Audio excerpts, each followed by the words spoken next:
One of the cherished memories I have of my maternal grandfather comes from watching him in his new sunroom, listening to his records featuring songs of faith.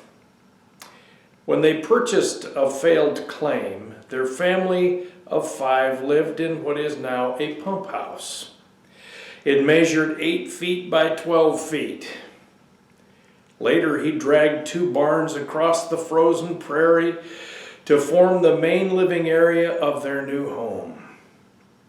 After years of adding a piece here and there, they added this beautiful sunroom overlooking the pond that you see behind me. He lived in a very remote part of eastern Montana, and his days were filled with cattle and crops. After dinner, he often retired to his oasis in the sun to disengage by turning his attention to the author of life.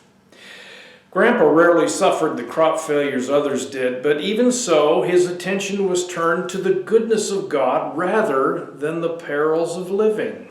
Or maybe that's the reason he was spared. After breakfast, traditional devotions were done, but joy came from his evening concerts. Morning devotions he did to get started on the right track. But evening times were spent celebrating the grace and the reliability of God. I sometimes wonder if the stress and anger in our culture is the result of our information streams. We're glued to social media, filled with problems and hatred. Others tune into mainstream media, which has become social media in an evening gown.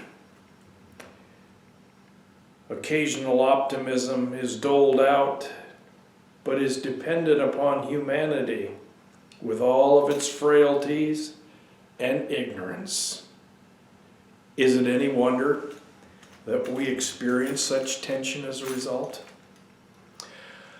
Lord, our Lord, how majestic is your name in all the earth. You've set your glory in the heavens.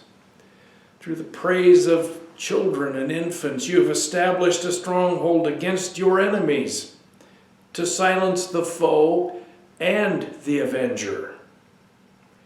When I consider your heavens, the works of your fingers, the moon and the stars which you have set in place. What is mankind that you're mindful of them? Human beings that you care for them? That's Psalm 8, 1 through 4, a song of David. Music has the ability to speak comfort to the head and to the heart. The text informs our mind of reality that contradicts modern media, and the notes anchor them to our emotional center, causing calm to reign in our being.